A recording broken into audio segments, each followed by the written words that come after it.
குறைஞ்ச ஒரு 10-15 செகண்ட் வைக்கணும் கையை வச்சுட்டு நம்ம வேண்டிக்கிட்டாக்க சத்தியமா நடக்கும். நீங்க வேண்டி பாருங்க, நடக்கல என்ன வந்து கேளுங்க. திரும்ப வெளியே வரல, நாம திரும்ப என்ன பண்றோம்? அந்த வெளிநாட்டு மோகம், அவங்களுடைய பண்பாடு, அவங்களோட கலாச்சாரத்துக்குள்ளதான் நம்ம என்ன பண்றோம்?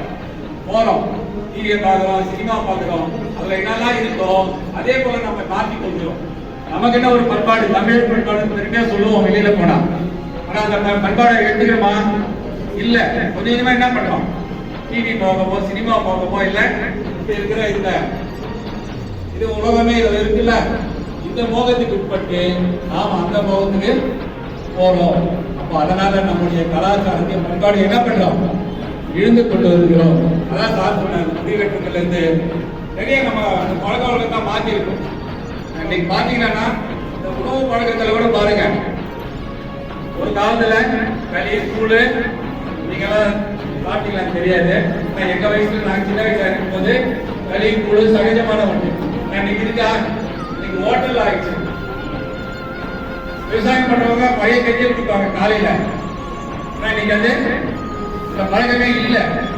ஆனால் நீங்க மாறுவதனால் என்ன ஆகுதுன்னா, அதெல்லாம் கொஞ்சமா நம்ம கிட்ட போயிட்டு திரும்ப வெளிநாட்டுல இருந்து கஞ்சியை பேக் பண்ணி விற்கிற நிலைமை அதை வாங்கிட்டு இருக்கிறோம். நம்ம கிட்ட இந்த ஒரு பொருள் எது, நாம அதை விட்டதுனால அதையாக எடுத்துக்கலாம்.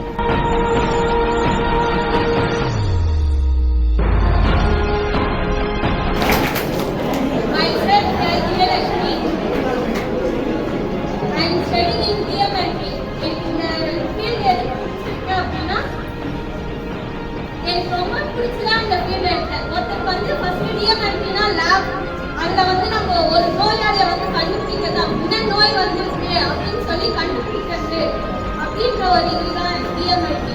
ஸோ ஒருத்தர் நோய் எதனால வந்துருக்கு அப்படின்னு சொல்லி கண்டுபிடிக்கிறதுக்காக நான் ரொம்ப ஆர்வமா எடுத்த குரூப் தான் இது. நான் என் குரூப் ரொம்ப லவ் பண்றேன். அண்ட் மக்களுக்காக சேவை செய்யணும்னு நினைக்கிறேன். நான் இது முடிச்சுட்டு நான் ஃப்ரீயா எல்லாருக்கும் மக்களுக்காக சேவை செய்யணும்னு நினைக்கிறேன்.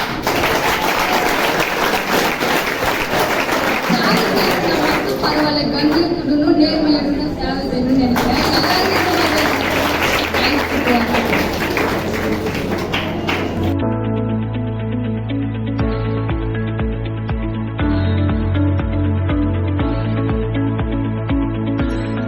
கொள்கை அடிப்படையில் நம்ம இந்த அரசமைப்பு சட்டத்தை ஏற்றிருக்காங்க.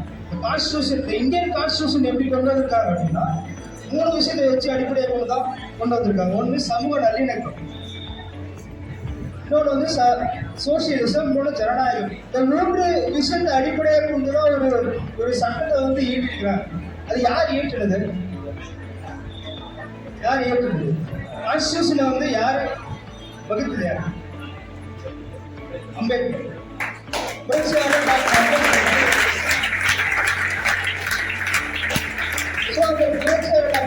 இந்த 3 கொள்கை அடிப்படையில் தான் அந்த சட்டத்தை வகுக்கிறாரு. பாரம்பரியம்னா என்ன? கலாச்சாரம். ஓகே, சோ பாரம்பரியம் ஏன் நாம இங்க இந்த யூத் மீட்டிங்ல ஏன் பேசுறோம் அப்படின்னா, சோ இந்த மீட்டிங் எதுக்காக அப்படின்னு சொல்லிட்டு மிஸ்டர் பிரேம் சார் சொன்னார் இல்லையா, NYKல இருந்து வந்திருந்தாரு இல்லையா. ஸோ தமிழ் கொஞ்சம் தடுமாறி பேசிட்டு இருந்தாரு இல்லையா, நீங்களா கூட சிரிச்சிட்டு இருந்தீங்க, ஞாபகம் இருக்கா? ஏன் அவர் என்ன சொன்னாரு அப்படின்னா, 2047 பாத்தீங்கன்னா 100 ஆண்டுகள் ஆயிடுது நம்ம சுதந்திரம் பெற்று. கரெக்டா? Yes or no? எஸ். இந்த பக்கம்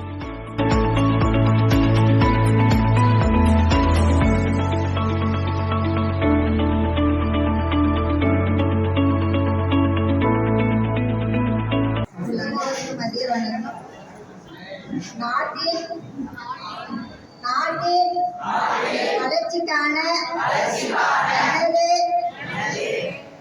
கேட்கலீங்களா? எனது முயற்சிகளை வார்த்தையாலும் எண்ணத்தாலும் செயல்களாலும் நிறைவேற்றுவேன் என உறுதியளிக்கிறேன்.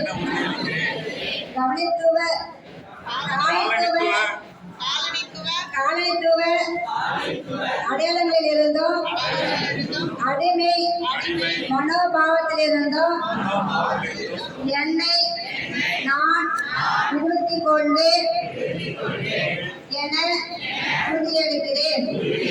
நம் நாட்டின் வளமான பாரம்பரிய குறிக்கும் ஆயிரக்கணக்கான ஆண்டுகள் பழம்பெரும் வாய்ந்து நம் தேசத்தின் உயரிய கோட்பாடுகளில் மேன்மை குறித்தும் பெருமிதம் கொள்ள நான் சபதமேற்கிறேன்.